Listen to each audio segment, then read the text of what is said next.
Pullman voters meeting. And tonight we have a speaker, Stoney Bird from Washington State League. And he's going to tell us about the state banks in general and what's going on about state banks in Washington. Stoney joined the league in Bellingham in 2015. He was impressed by the great deliberateness and openness with which all levels of the league address the public questions of the day. In his prior life, Stoney worked as a corporate lawyer, finishing that phase of his life during the late 1980s when he was in charge of the European legal affairs of a Fortune 300 corporation. Since 1990, he has been living in Northwest Washington and has become increasingly engaged with local, state, and national political and environmental matters as an advocate, as an organizer, and as a candidate.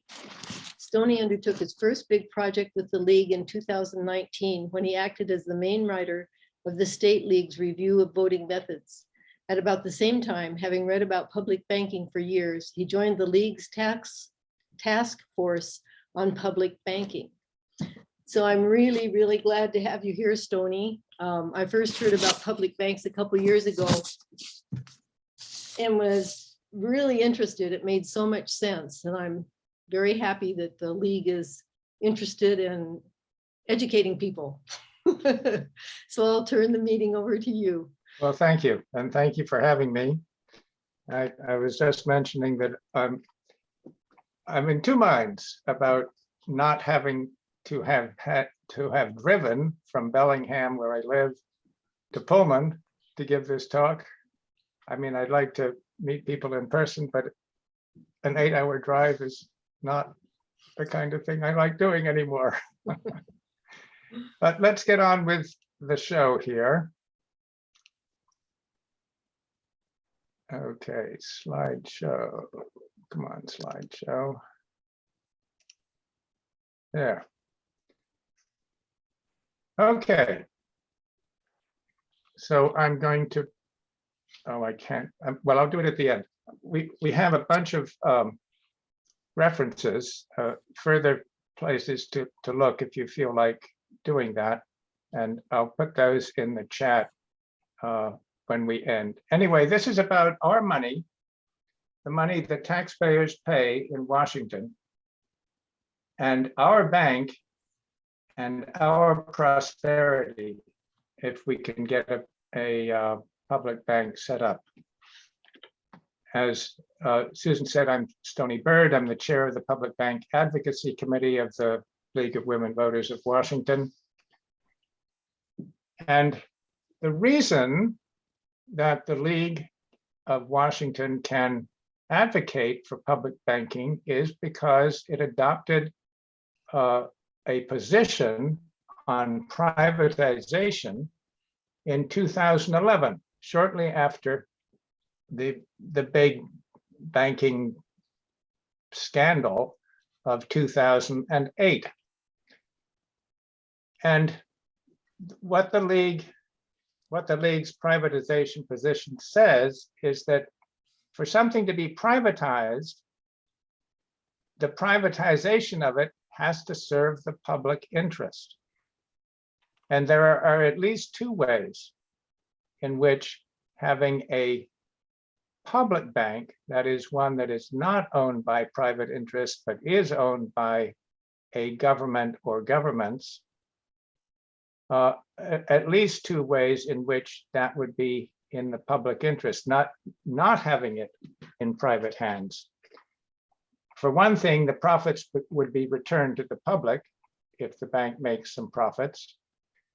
And for another, the bank could engage in projects that are in the public interest, even if they don't make the maximum possible return, whereas a private sector bank would always go for the maximum possible return, whether or not the project was in the public interest.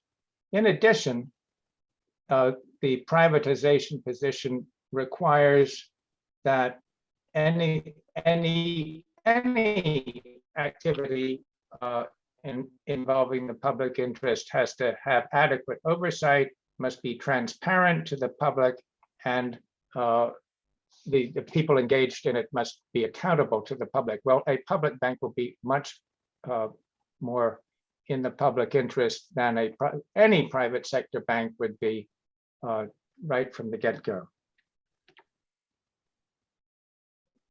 And one of the key points is that the money system,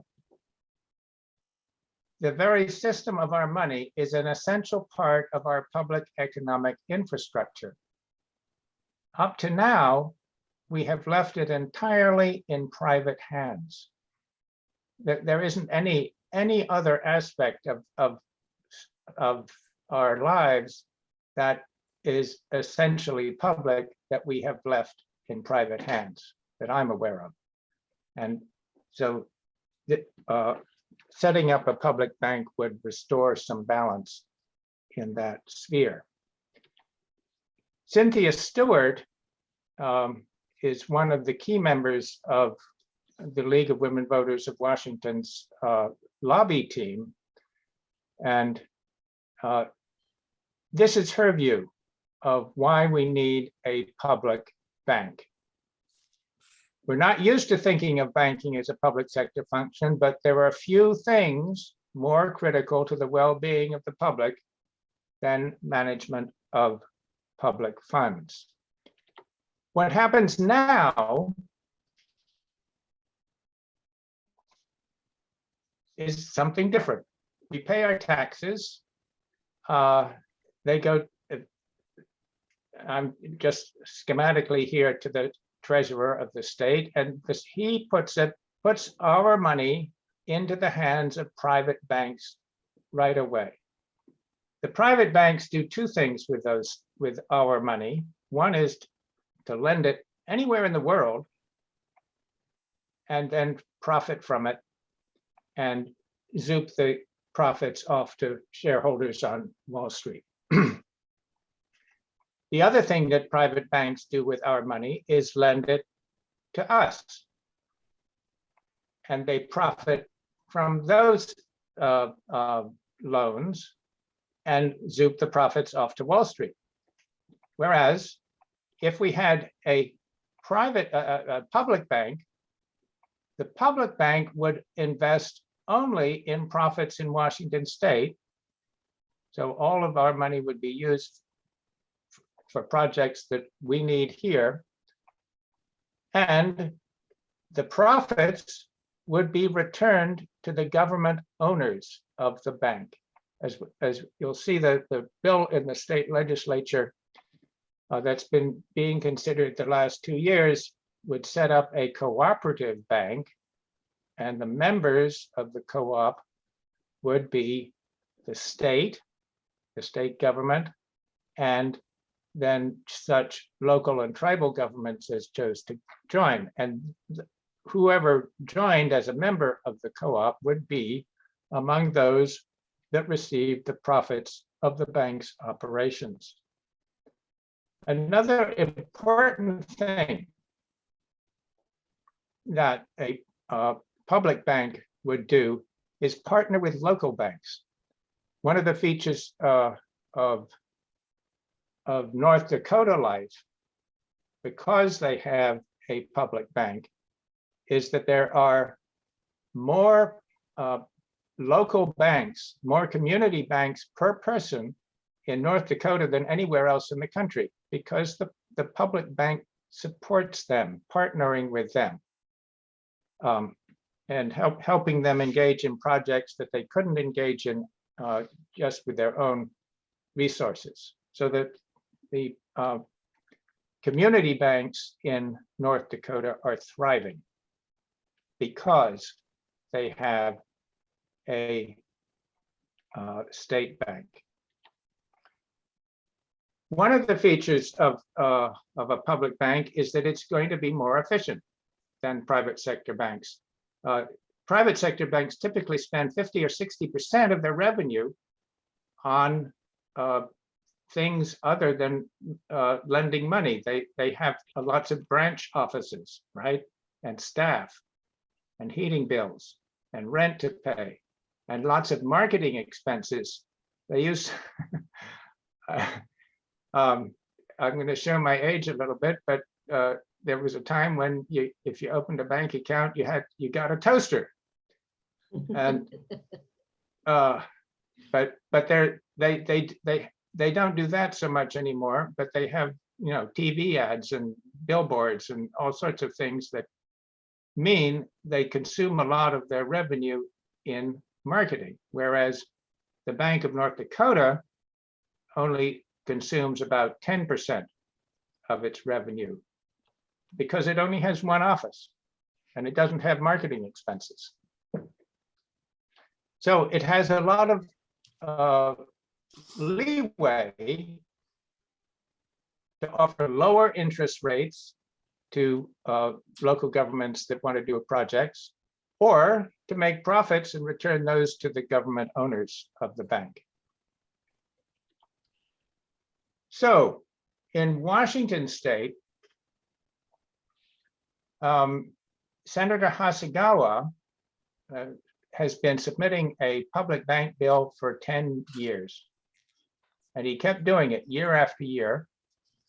And then in 2017, the legislature said, well, let's study this a little bit. And they commissioned the Dan Evans School at the University of Washington to come up with a business plan, which it did in 2021.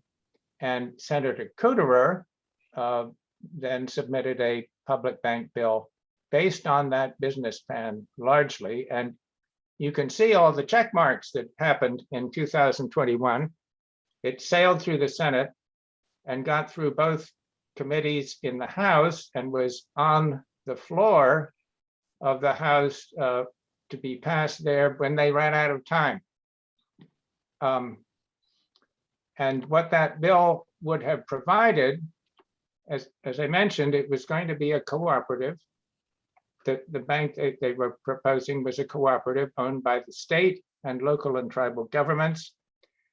And any government that wanted to join it as a member would have to come up with a rather small amount of money. I've calculated it just recently. It probably be way less than 1% of the general fund budget of the entity concerned. But it would have to have a membership contribution, and the proposal in the Senate, the Senate budget proposal last year was that the state, Washington State, would put up $200 million, and then at least 20 local and tribal governments would contribute a minimum total of 50 million. So the bank would start out with a capital of 250 million. Once it had that, it could start operations. And on the strength of an initial capital of 250 million, it would have the capacity to lend up to 2 billion. That's the magic of being a bank. People often think that banks lend out the money that they have. Well, they don't. They invent money. They create money by lending it. And I hope there are questions about that when we get to the point of questions. After these initial contributions, the bank would be self-financing through bonds that it issued on the general bond markets and through the profits on its own lending operations. So SB 5188 did pretty well last year for the first time a bill was introduced. This year, it got almost nowhere. And we don't know exactly what happened. It was held over from last year because this is the second year in the biennium. And in principle, it has to go back to the House of Origin, to the Senate in this case. And the plan was that the sponsor, Senator Kuderer, would work out a deal with her counterparts in the House. They wouldn't make any changes to the bill in the Senate this year, but that they hope to make a deal which would say that the House would make some improvements in the bill, and it didn't happen. We don't know yet quite what happened. We'll be meeting with Senator Kuderer and others after the session ends in a few, not very long, and then figure out what to do next. But there's no doubt that there will be another bill next year. So there's lots of activity about public banking around the United States. That, as I mentioned, North Dakota has had a public bank for 100 years. All the orange states are ones where there's a bill in the legislature. All the pale green states are ones where there's either an active citizens group or candidates running on a platform of having a public bank.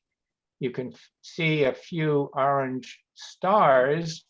Those are cities where there's activity in the city council about having a public bank. And then there are some pale green stars where there are citizens groups urging the city council to do something in relation to public banking. There's also activity at the federal level. These 4 bills,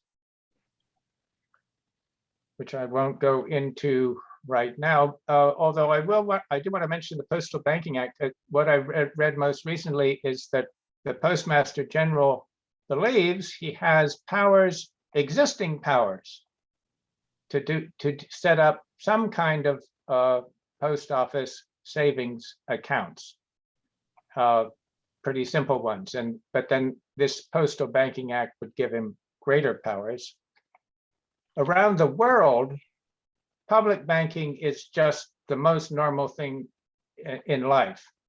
40% of the bank assets in the world are held by public banks of one kind or another.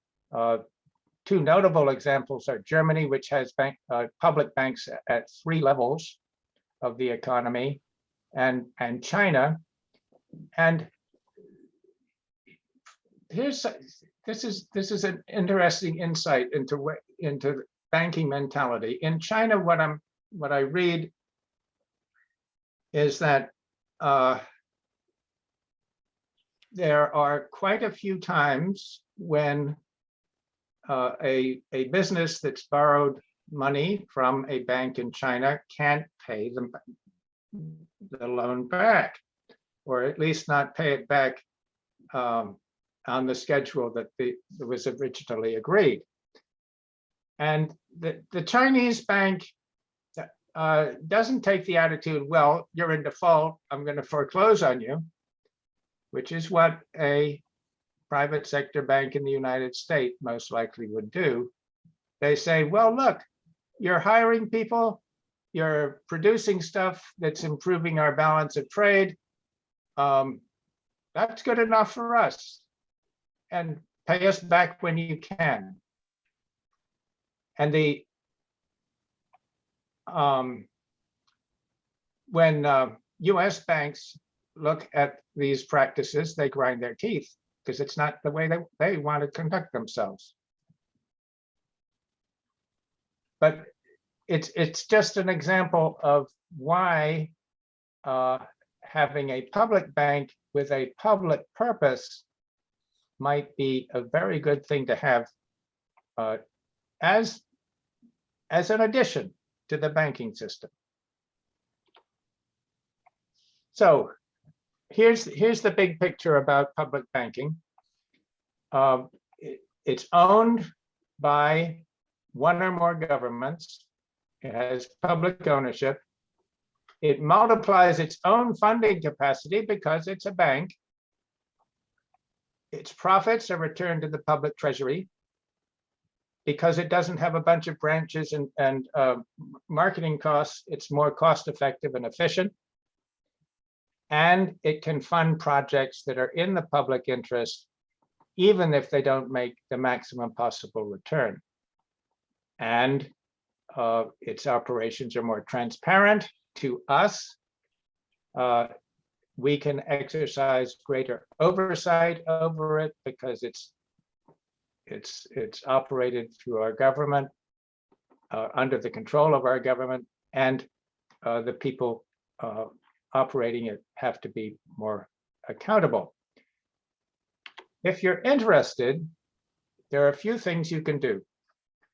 And the first thing on this list is what I've been saying for quite some time. You can go to the state legislative website, and I'll have the link for SB 5188 in the chat when we're done here, and you can comment on the bill. Well, this year there's no point in doing that anymore because the bill has died.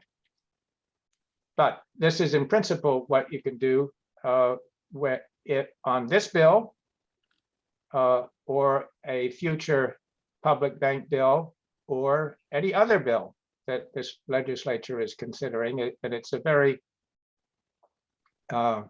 convenient and easy way to express your views in a way that legislators will see. And of course, the League has its own legislative newsletter that comes out weekly during the legislative session with thoughts about how you can influence the legislative process, in part by going to the legislative website. There's a nonprofit called the Public Banking Institute, and the link will be in the chat shortly. Some of you may know about Ellen Brown, who's written several books about public banking. If you don't, I strongly recommend getting some of her books because they explain what public banking is and why we need them. But the Public Banking Institute has set up sort of an ancillary website called the Friends of Public Banking. And that's just a list of individuals and organizations that support the idea of having public banks. Find a water. If you happen to be a member of any other civic group which would like to hear about public banking, I'd love to hear about that.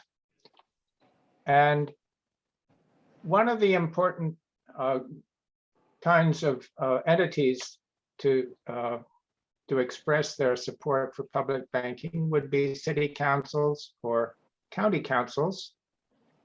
commissioners. The Bellingham City Council, where I live, passed a resolution in February of 2020 urging the legislature to pass a public banking bill. And I think there are 7 or 8 around the state now that have done that. So that's an important way to exercise influence with the legislature as well. And with that, well, I'm going to put these things, I'm going to stop sharing, and I'm going to, oh, wait a minute. Oh, there's Ruth. Hello, Ruth.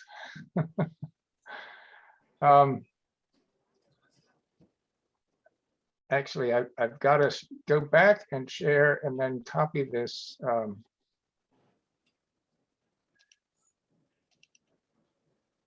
How is this working? Let's see. I've got to end the slideshow.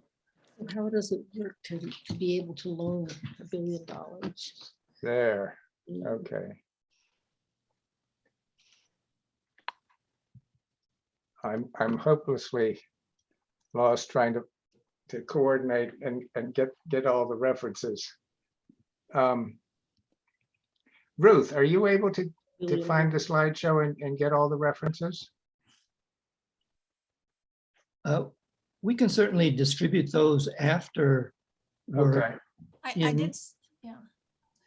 Okay, and put them in the chat. I can, I'll do that. Let me. Wonderful, thank you. And you continue on and I'll do that, sure. While we're at a stopping point, Stoney, I don't know if you noticed this, but my computer crashed early on. If you could pass me back host privileges, I will be able to look Oh. through the chat for questions for you. Oh. I didn't want to interrupt while you were talking. Oh dear, let's see. I've got to remember how to do that now. Let's see. We're quizzing you on your Zoom skills. I know, and now I've lost all the controls down at the bottom. Let's see. Are you still the host? Oh, when you're sharing. Yeah, I know exactly what you're talking about. When your screen is sharing, you lose all of your. Oh, there. Okay, now I can, There now, you go. Got to get back in. now I want to, no, I want to, let's see, how did I do this before? It would be either by going to the participant list or my little box on the screen. on there. And there should be some extra options there. Let's see, I don't see Helen anymore. Are you No, I LW? don't see you, Helen. If you click on participants on the bottom bar, I should show up on that sidebar that comes up, assuming you're on a computer. You click on participants down here. I don't, I see LWV Pullman. Oh, that you? is me. I see. It logged me back on. I'm logged into the LWV Pullman Gmail account. That's me though. That's interesting. When I Okay. came back, it put me on a different one. Make host, there. Awesome. Thank you so much.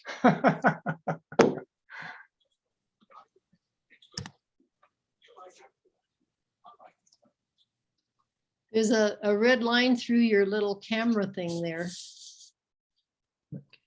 Who's What does that mean? Video not working. All we can see is the LWV for your, instead of. Oh, yeah, that's expected. This computer doesn't have the video set up. Okay. No problem. Yep. Did you Stoney, send our message? Yep. I'm not seeing any, the only person I see in chat is you. And so. I'm Oh. not- If you forward links on, I can send them out to everybody. We set up the chat for questions so that everyone can message the host and then we go through the questions. So if you have something you want to send out, just send it in and I'll forward it to everyone. So send it in to you and your Mhm. Susan, right? No, LWV LWV Pullman. Although, I mean, yeah. Well, yeah, it does have to get to me because I need to send it to everyone. For some reason, I'm just getting Stoney. So let me, oh, wait, there we Or go. you can send them to me and Got it. I Yeah. got it. Okay, Good. okay. So did you see some? I put some in now. There we go. Yep, I will send those out to everybody. Okay, well, Perfect. I have more. Oh, well, then I'll send those and then more. Right, okay. I see one question here Mhm. About the difference between a credit union and a public bank. Oh, I'm so glad someone asked that. Yes, so a credit union is basically a bank that is owned by the people who have accounts at the bank. And it's a cooperative. And the account owners, the people who have accounts at the bank are the members of the cooperative. So if the credit union has profits, they are distributed to the members who are whoever has accounts at the credit union. And the key feature of a public bank is that it's owned by one or more governments. And the credit union has to serve the interests of its members, like a bank and its shareholders. Isn't getting. So it doesn't quite have the same flexibility about serving public interests. that a public bank would have. Does that answer the question? Well, I certainly think it does. Are there other questions? Let's see, we do have, I'll start going through them. How does it work to be able to loan so much more than the bank assets? Aha. That's the magic of banking. That's what banks can do. And they have to have reserves, but the reserves don't need to be anywhere near as great as what they're lending out. And They- where they does the have- money, Beg pardon? where does the money come from? They borrow it from the federal? No, no, they create it. How does that work? Well, okay, so you want a mortgage. So you go to the bank and say, I'd like a mortgage for, I don't know, what's a reasonable mortgage these days? $500,000. And the bank says, okay. And we have double entry bookkeeping. So they make one entry on the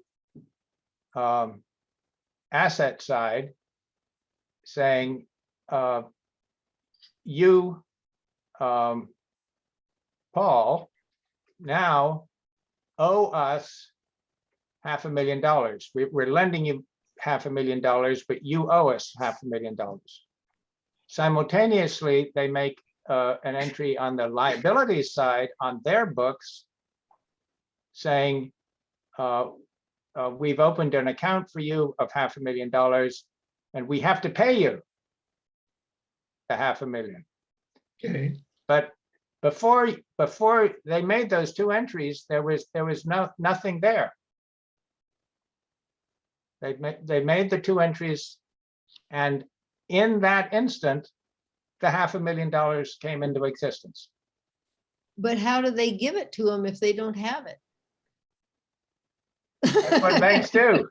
It's called double entry bookkeeping. It's called, and it's been hundreds of years. You see, this is the thing. This is maybe the most important thing about banking. And it's not something that people generally know. but suppose they have all their money loaned out. Obviously, you have to have some reserves, but suppose they don't have much spare cash and somebody wants to borrow 500,000.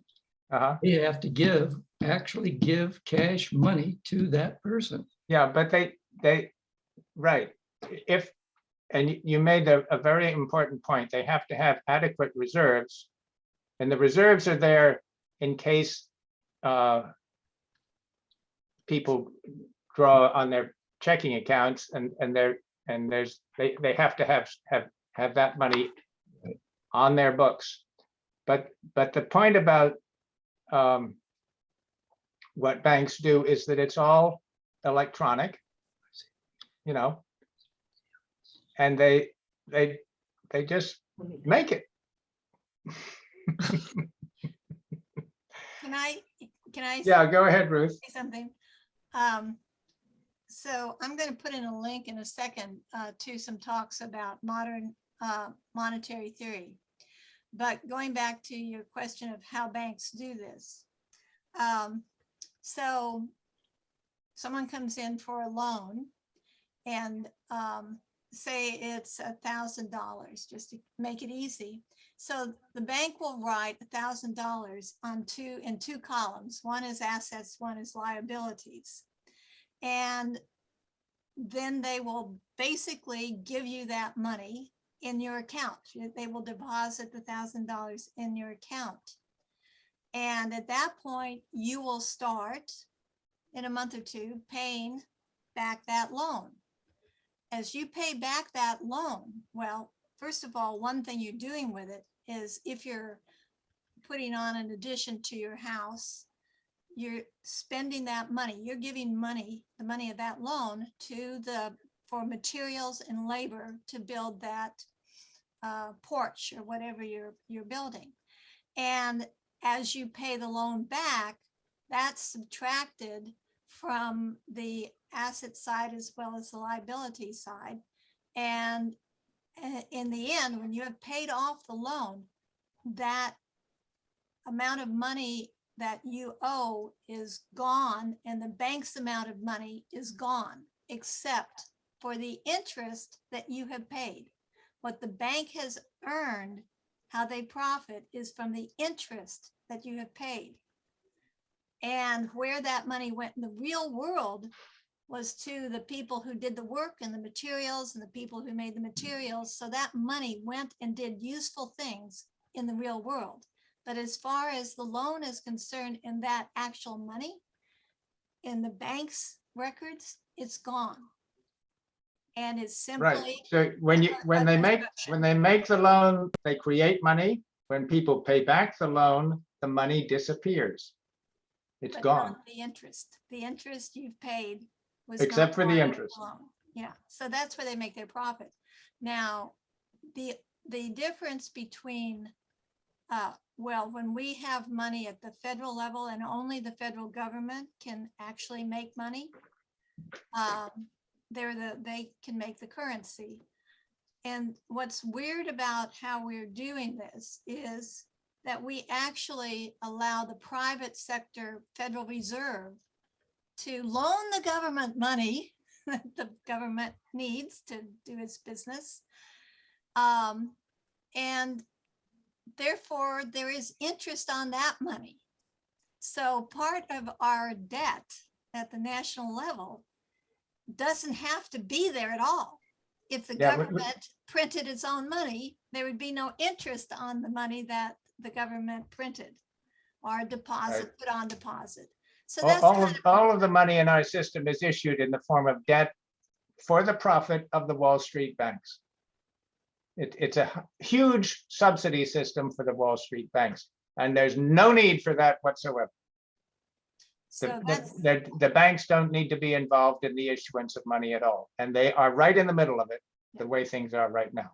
So I'm going to put in a link to modern monetary theory, because that speaks to how we think about debt and how we think about money. And so it's just something that, you know, it's unbelievable how this process works, but you need to do a little reading on your own now that you've got some references, and not take our word for it. You don't have to. There's a lot of information out there. But modern monetary theory is very important in understanding how our economic system works. Any more questions? Yes, we do. The next question is, why trust the state to operate a bank when so many states have borrowed funds from other sources, example, retirement funds? I'm not quite sure I understand about. Borrowed is in quotation marks. I think the idea here is the way states move money around between different budgets. Obviously, they're not allowed to borrow in the same sense. But I think that the core of the question is, why do we want to trust the state to operate these banks? Well, one part of the answer is, why do we want the why do we want to trust the private sector banks to manage the money in a fruitful way for the public, when they've demonstrated countless times that they are not managing the money in the interest of the public? In fact, they're demanding bailouts from the public. That's one part of the answer. The other part of the answer is, well,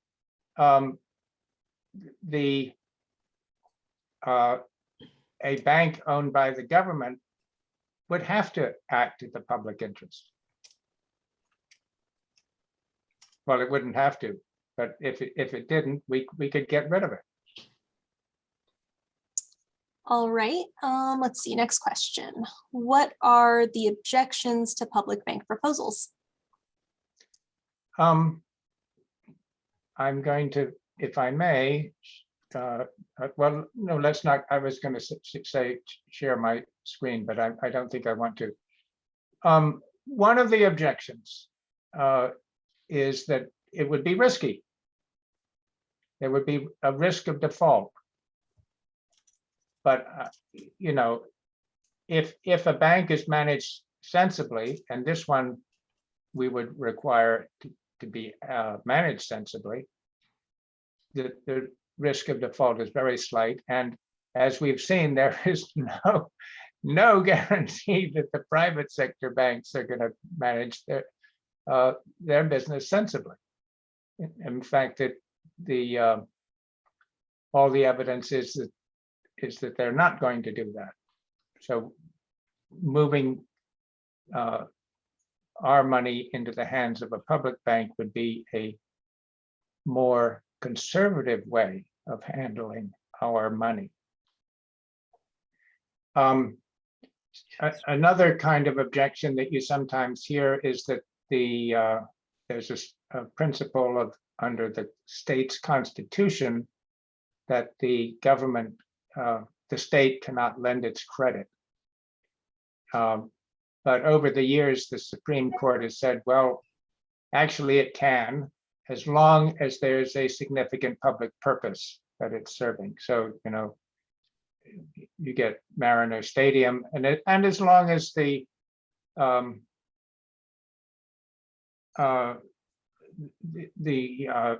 government is receiving adequate compensation for what it's doing. What are some of the other objections, Ruth? Let me see. Let me come back to where we are. What was the question again? Objections to? What are objections to having a public bank? Oh, well,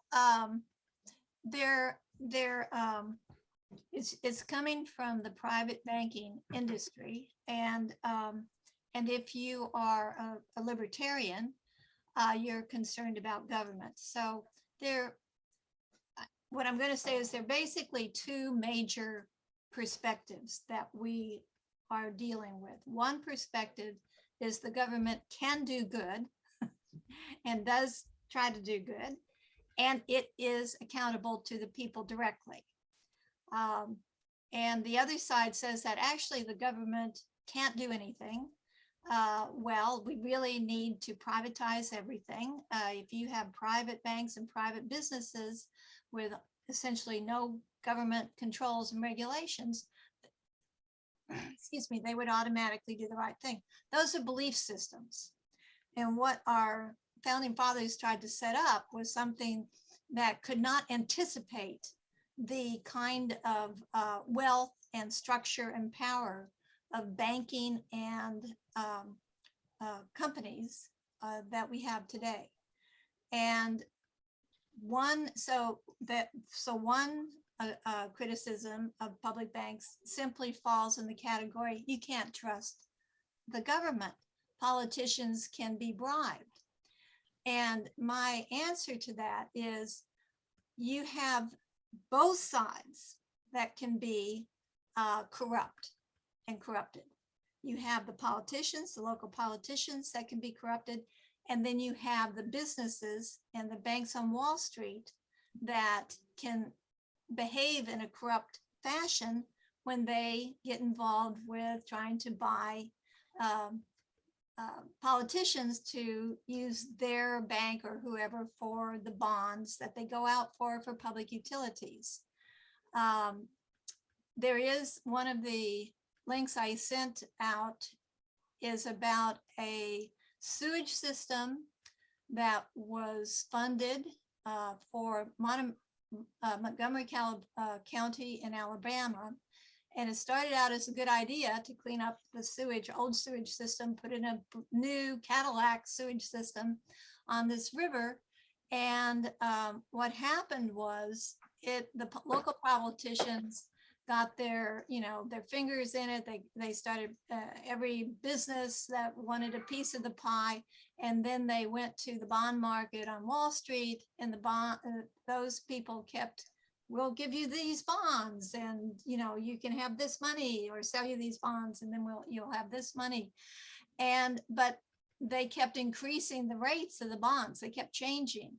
And I can't possibly give you the whole story because it's so complicated, but there was corruption and fraud and malfeasance on both sides. So what we need to do is manage both sides. It can't be just act like the government is corrupt, we can't trust it, but we can trust private business, and or nor is it equally, right to do the other. And the difference between a public bank that's in the state of Washington, that's down in Olympia, say that's where the office is for it, we can go down there. We can be on committees, or not committees, but we can actually have citizens represented on a board that will have oversight responsibility for the bank. Now, we haven't set that up yet in the bank bill that we set up that was written in past legislation did not do that.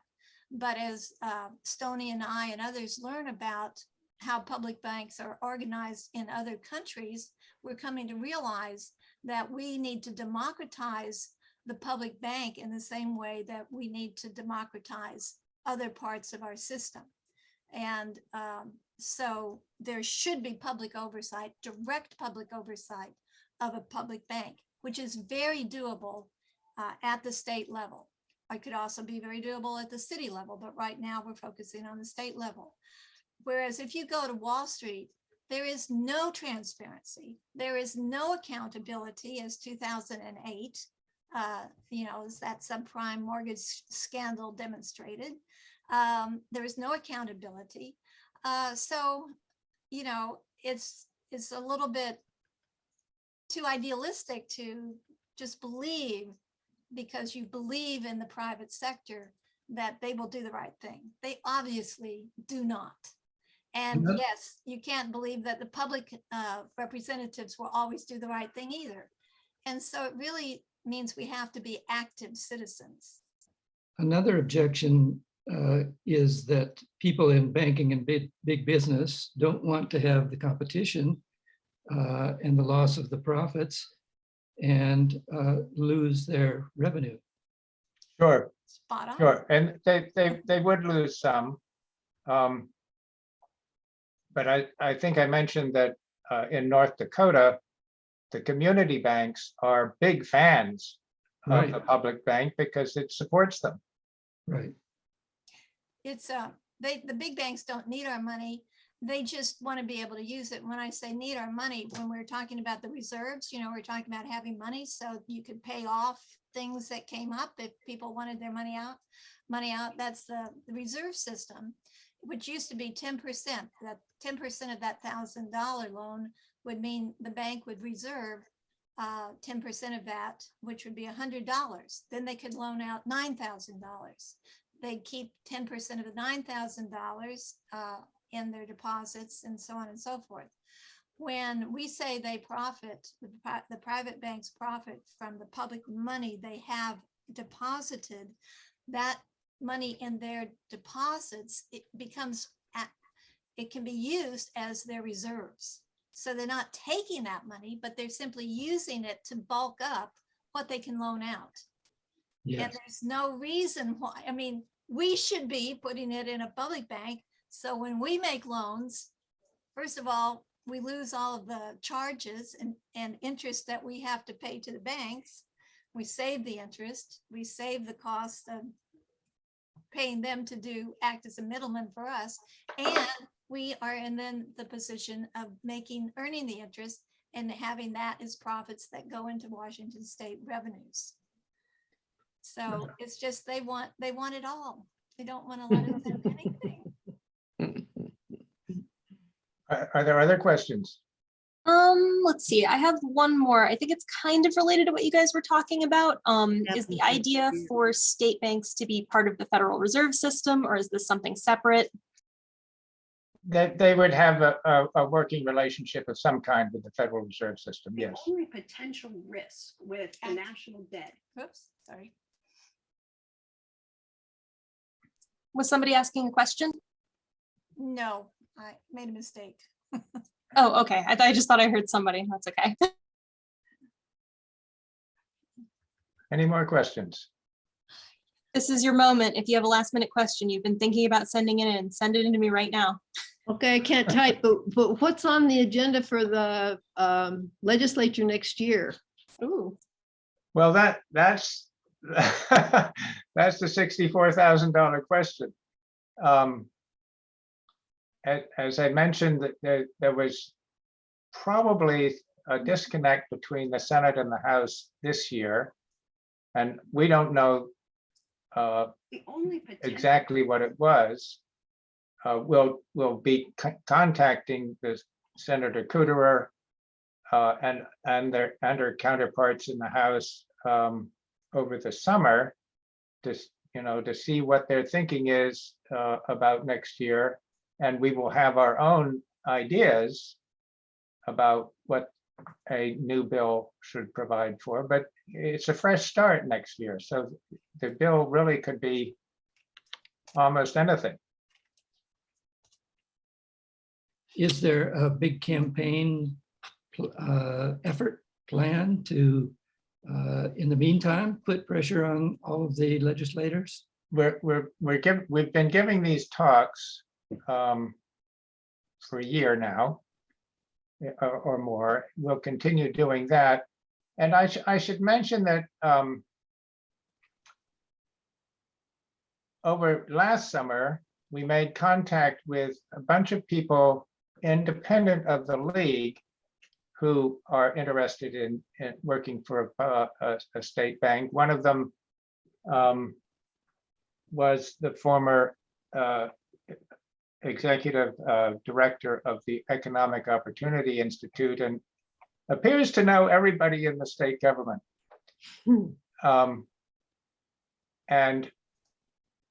So we're setting up a separate nonprofit called Washingtonians for Public Banking.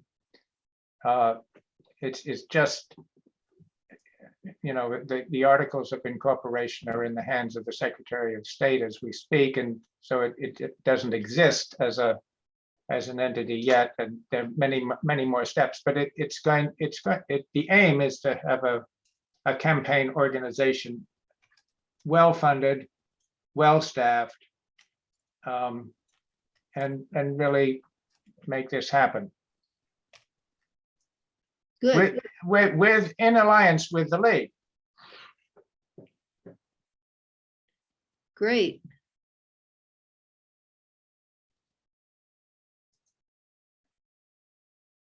So are there any more questions? I think that's it. I'm just going to forward along this YouTube link that Ruth just sent out, and then I think we can close things up. Okay, I actually have two more that are really important. Okay, we'll get those going through too.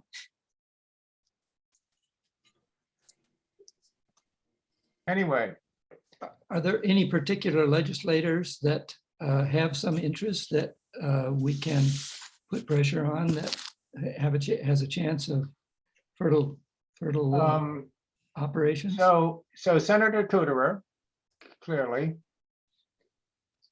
I would say Senator Bob Hasegawa as well, because he was the one who kept the faith during the wandering in the wilderness for 10 years until the legislature picked it up in 2017 or so. There's a Republican representative in the Spokane area, Rob Chase, and he's a big fan of Ellen Brown. We had a Zoom call with him, and he was holding up Ellen Brown's book as his Bible, which was kind of cute.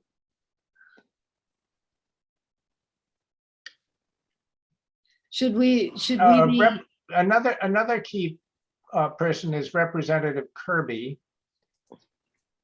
who's the chair of the House Consumer Protection and Business Committee, and he will be a key person to have the correct thoughts. It's like talking to a monkey. You're like talking to a monkey and trying.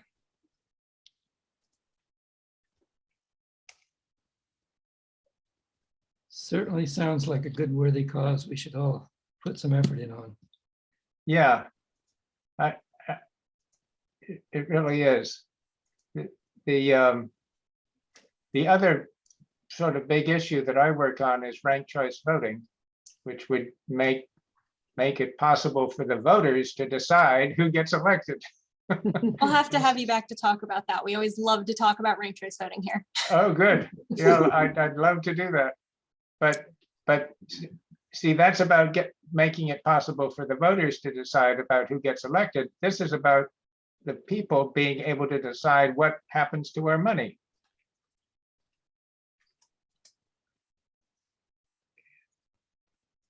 Okay. Yeah, it's kind of, I don't know, it probably isn't for everyone, but I've found it really interesting to delve into these issues. Partly because I don't want to be poor in my old age. And the way things are going, you mentioned pensions. Well, it's not, the pensions aren't part of the budget that gets moved around, but the pensions are invested in some of those highly dangerous derivatives. Yep. And it's managed by a private corporation. It's not managed by the state, the pensions of all the people that have public pensions. So if you look into the treasurer's website, but you have to dig, because they don't make anything easy to find. And but in fact, our pensions are managed by a private company, and they invest. Of course, they invest in a lot of things, but they also invest some of that money into this the derivatives market, which is very dangerous. But we have a good attorney general, and some of the fraud that gets perpetrated. You may have heard of the LIBOR scandal back a few years, where it was interest rate setting, rigging by some of the big banks, worldwide big banks that set the interest rates that then everything else depends on. And I went back and looked at some of my credit card Visa statements, and sure enough, if you look in the fine print, you will see LIBOR on there, which of course has been, it is going out of existence, or it's already been extinguished. But our attorney general actually got money back based on that LIBOR scandal that had taken money out of one of the pensions, Washington State pensions. So he's alert and on top of things. But what we want to do is get ahead of it and get a system, an economic system set up so that these things don't happen as routine, and we don't have to play makeup, and try to get money back, which you never get all of it back. So we can do better, and a public bank is one way that we can do better with our own money. Okay. So are we through with questions? Are there any more questions? That's all I've got. That's all you've got? Thanks very much. So I guess that does it. And gosh, thank you guys both Ruth and Stoney, for coming down. Right, not at all. And Delighted. We'd love to do this, and get in touch with us. Get in touch with Stoney. Very nice presentation. yes, that Very was Thank you. Well, thanks. really good. And if you, as I say, if you think of anybody else that you know, any other group that you know who might enjoy this, we're here, we're ready. Yeah, we need to get the word out. Mhm. When you say state bank to something, you don't get this blank look. I know, it's an unknown, but we need to make it well known. Thank you all, Okay. because you're part Yeah. of that. You're part of that. Yeah, okay, Thank you very much and good night. good night. Bye-bye.